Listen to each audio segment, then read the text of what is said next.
నమస్తే అన్న, మీ పేరు? మహేష్ అన్న. ఏం చేస్తుంటాం అన్న? మేము ఒడ్డు కులస్తులం అండి. మేము బిల్డింగ్ కార్మికులు పనిచేస్తూ ఉంటాం. ఏ ఏరియా అన్న మీది? ఏ నియోజకవర్గం ఎందుకు వస్తుంది? మాది విజయవాడ 1 టౌన్ వాగు సెంటర్ అండి మాది. విజయవాడ పశ్చిమ నియోజకవర్గం. అవునండి. ఏంటన్న అసలు గతంలో జగన్ గారి పరిపాలన చూశారు, చంద్రబాబు నాయుడు గారి పరిపాలన చూశారు, మరి కొద్ది రోజుల్లో ఎలక్షన్స్ ఉన్నాయి కదా, ఏంటి సార్ ఎలా ఉండబోతుంది అంటారు? అంటే మా ఏరియాలో అయితే ఎమ్మెల్యే గారు అయితే చాలా వరకు ఏం వర్కులు చేయలేదండి. కొన్ని ప్రాంతాల్లో చేశారు, కానీ మా ఒడ్డు కులస్తులకి అయితే ఎల్లంపల్లి శ్రీనివాసరావు గారు అసలు ఏమీ చేయలేదు. ఇవాళ అటువైపు కూడా పోటీ చేస్తున్నారు, ఇటువైపు నుంచి వెళ్ళి అక్కడ కూడా మా ఒడ్డు కులస్తులు అంటే ఎందుకనో కానీ ప్రత్యేకంగా ఆయనకి వ్యతిరేకత మరి వస్తుంది. ఎందుకంటే మేమంటే నచ్చట్లేదో, మరి మా ఓటు నచ్చట్లేదో, మరి మేము నచ్చట్లేదు తెలియట్లేదు. ఈ కొండ ప్రాంతాల్లో మాకు చాలా అభివృద్ధి చేస్తానన్నాడు. ఒడ్డు కులస్తులు కళ్యాణ మండపం ఇస్తానని వాగ్దానం చేశాడు. ముగ్గురు బీసీ నాయకులను తీసుకొచ్చాడు. మా డివిజన్ రాజేష్ గారు ఉన్నారు, ఆయన ముగ్గురు బీసీ నాయకులు తీసుకొచ్చి కూడా మీకు కళ్యాణ మండపం ఇప్పిస్తా, కొండ ప్రాంతంలో ఇబ్బంది పడతారు ప్రతి ఒక్కరికి ఇప్పిస్తానన్నాడు. ఇప్పించలేదండి. ఇలాంటి వాగ్దానాలు చేసి కూడా మాకు చాలా అన్యాయం చేసి కూడా ఇవాళ అవతల పైకి వెళ్ళాడు. అక్కడ కూడా మా ఒడ్డు కులస్తులు కూడా వాళ్ళు ఓటేసే పరిస్థితి లేదండి. కానీ జగన్ చేసిన మంచి పనులు చాలా మంచి పనులు జరిగినాయి, కానీ ఇతనైతే మాకు ఏమీ చేయలేదండి. ఖచ్చితంగా మాకు చేయలేదు. ఎందుకంటే ఒడ్డు కళ్యాణ మండపం ఇస్తానన్నాడో ఇవ్వలేదో, కావాలంటే అతన్ని అడిగినా కానీ చెప్పే విధంగా మేము ఉన్నామండి. ఏంటంటే మరి ఇక్కడ పశ్చిమ నియోజకవర్గంలో కూటమి అభ్యర్థిగా బీజేపీ నుంచి సుజనా చౌదరి గారు, వైసీపీ నుంచి ఆసిఫ్ గారు పోటీలో ఉన్నారు కదా, ఏంటి మరి సార్ ఎలా ఉంటుందంటారు ఇక్కడ పోటీ? ఇవాళ సుజనా చౌదరి గారు వచ్చి మేము ఒడ్డు కులస్తులకి ఎలాంటి హెల్ప్ కావాలన్నా కళ్యాణ మండపం కానీ, కాలువలు కానీ, డ్రైనేజీలు కానీ, కరెంటు స్తంభాలు కానీ, లేదా కొండ ప్రాంతాల్లో వాటర్ పైపులు కానీ ఏదైనా కానీ చేయడానికి వాళ్ళు సంసిద్ధంగా ఉన్నాడు ఆయన. ఇవాళ మేము పక్కా వైసీపీ, కాకపోతే మేము వాళ్ళకి ఓటేయాలి వీళ్ళకి ఓటేయాలో కూడా తెలియని పరిస్థితిలో ఉన్నాం. కాకపోతే ఈయన వచ్చి మాత్రం ఖచ్చితంగా మేము పని చేసి పెడతామంటున్నారు. మరి చూద్దాం మరి ఎలా ఉంటుందో సిచ్యువేషన్. అంటే ఇక్కడ మరి గతంలో వెల్లంపల్లి శ్రీనివాసరావు గారు మీరు ఇచ్చిన హామీలన్నీ కూడా గాలికి వదిలేసిన పరిస్థితి మనం చూసాం. మరి ఈరోజు ఆయన అటువైపుకి వెళ్ళిపోయారు. మరి ఈరోజు మీ ఒడ్డరి కులస్తులందరూ కూడా ఎవరికి సపోర్ట్ చేసే అవకాశం ఉంటుందంటారు? అసలు ఒడ్డు కులస్తులంతా కూడా వాళ్ళ సుజనా తప్పైట్రా వాళ్ళ ఒడ్డు కులస్తులో కూడా అందరూ కూడా సుజనా చౌదరికే సపోర్ట్ చేసే అవకాశాలు ఉన్నాయండి. ఎందుకంటే అతను వచ్చి మా ఒడ్డు కులస్తులకి అందరికీ కూడా హామీ ఇచ్చాడు, ఖచ్చితంగా నేను చేసి పెడతాను. కేసినేని మన చిన్ని గారు కూడా వచ్చి మీ ఒడ్డు కులస్తులకి ఎలాంటి అవసరాలు ఉన్నా కానీ చేస్తానని ఆయన హామీ ఇవ్వడం జరిగింది. మరి చేస్తానని హామీ ఇవ్వడం జరిగింది. అందరూ కూడా అటువైపే ఉన్నారండి. ఇక్కడ మీ ప్రాంతంలో ఎలాంటి సమస్యలు ఎదుర్కొంటూ ఉన్నారు? మీరు ఎలాంటి సమస్యలు ఎదుర్కొంటున్నారు?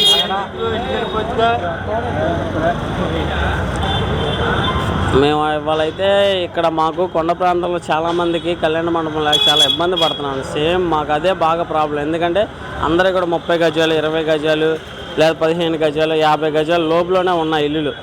ఎవరైనా పెళ్ళిళ్ళు కానీ లేదా ఫంక్షన్లు కానీ ఎవరైనా చనిపోతే కూడా ఇక్కడ మనిషి నడవడానికి కూడా సౌకర్యం లేదు.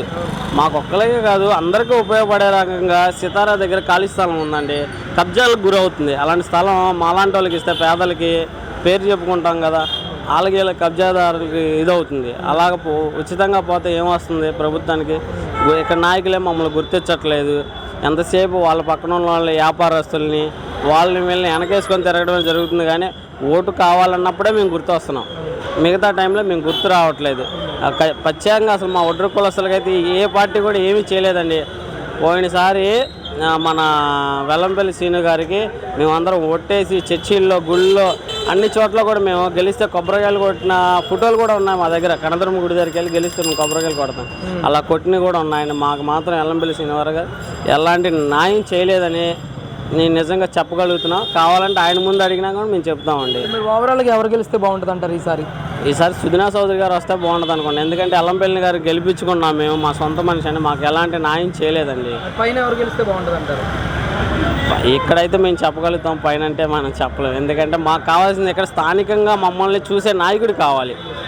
అది మాకు చూసే నాయకుడు వెల్లంపల్లి చూస్తాడని మేము నమ్మాము.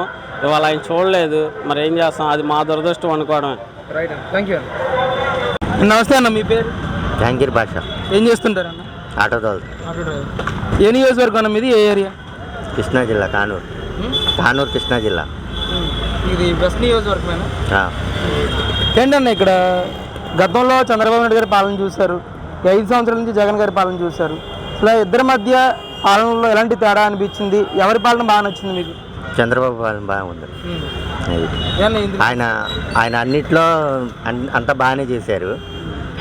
స్టోర్లో కానీ దేంట్లో కానీ అన్నిట్లో మాకు సరుకులన్నీ ఇస్తాం కానీ అన్నీ జరిగింది.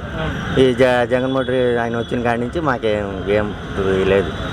అది అంటే సంక్షేమ పథకాలు ఇస్తున్నామని చెప్తా ఉన్నారు కదా జగన్మోహన్ రెడ్డి గారు, ఎంతవరకు పూర్తి స్థాయిలో ఈ సంక్షేమ కార్యక్రమాలు అనేవి అర్థం? మాలు కొన్ని ఇచ్చారు, కొన్ని మామూలుగా చేయలేదులేండి. ఆయన చెప్పిన వార్తలన్నీ చేయలేదు. ఆయన ఉన్నప్పుడు అయితే బాగానే జరిగింది. అది ఏంటంటే ముఖ్యంగా మీ వెస్ట్ నియోజకవర్గంలో పోటీ ఎలా ఉంటుంది? సుజనా చౌదరి గారు ఒకవైపు, ఆసిఫ్ గారు ఒకవైపు, అసలు ఎవరు గెలిచే అవకాశం ఉంటుంది అంటారు ఇక్కడ? ఏదో ఎవరు గెలిచేది టీడీపీ వస్తుందని అనుకుంటున్నాను. అది టీడీపీ వస్తుందని అనుకుంటున్నాను. అసలు టీడీపీ గెలిస్తే ఎలాంటి న్యాయం జరుగుతుంది అనుకుంటున్నారు ఇక్కడ? న్యాయం ఏముంది, మా కష్టం మాకు తప్పదు. మామూలుగా ఎవరిది తెల్లారి 4 లేచి రావడం తప్పదు. మాది మాకుంటుంది.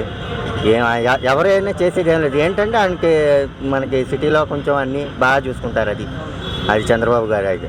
అది ఏంటంటే అసలు మీరు ఆటో డ్రైవర్గా చేస్తానంటా ఉన్నారు కదా, అసలు రోడ్ల పరిస్థితి ఏంటి ఈరోజు, ఏ విధంగా ఉన్నాయి అసలు?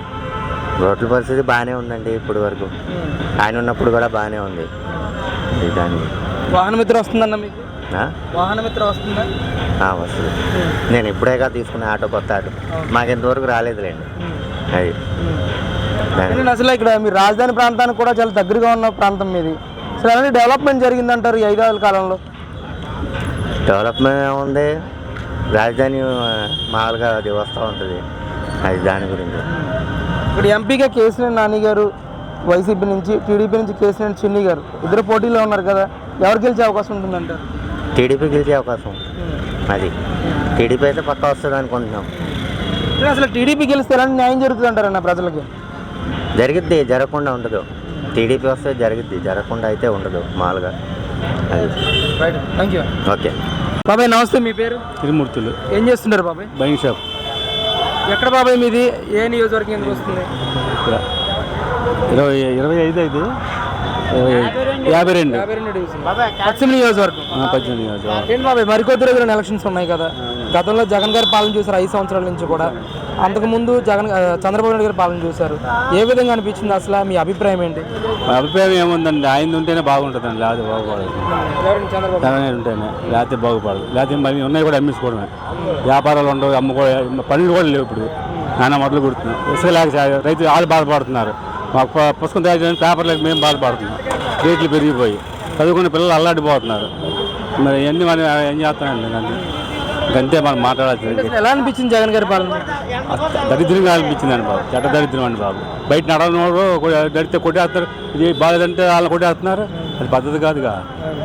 అది మీ పశ్చిమ నియోజకవర్గంలో కూటమి అభ్యర్థిగా బీజేపీ తరఫున సుజనా చౌదరి గారి పోటీలో ఉన్నారు, ఒకవైపు వైసీపీ నుంచి ఆసిఫ్ గారి పోటీలో ఉన్నారు. ఏంటి ఎలా ఉండబోతుంది అంటారు?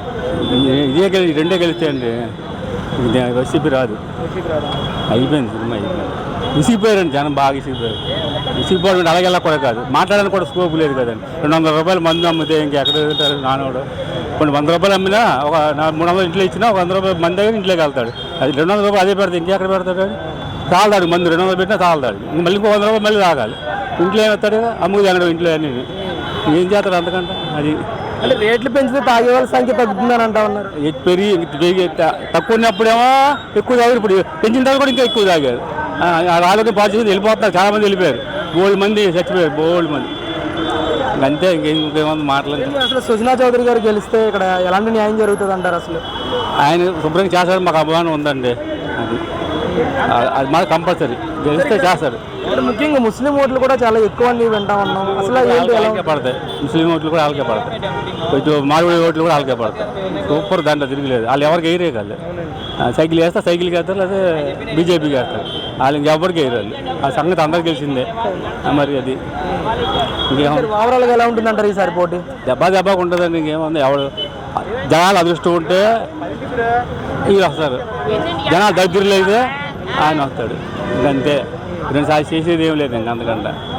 అది చంద్రబాబు గెలిస్తే ఎలాంటి న్యాయం జరుగుతుంది అంటారు సార్ అసలు? ఆయన చేసే వ్యక్తి గల మనిషి. మోసం చేసే వ్యక్తి అయితే మళ్ళీ ఆయనకు గెలిపించుకోవడానికి ట్రై చేయరుగా. అంతే కదా, మరి ఎవరైనా అంతే. ఇప్పుడు మోసం చేయబట్టేగా మీరు వదిలించుకుందామని జనాలు చాలామంది ఉన్నారు. మళ్ళీ ఆయన రావాలన్నారు, ఎందుకంటే చేసేవాడు కాబట్టి.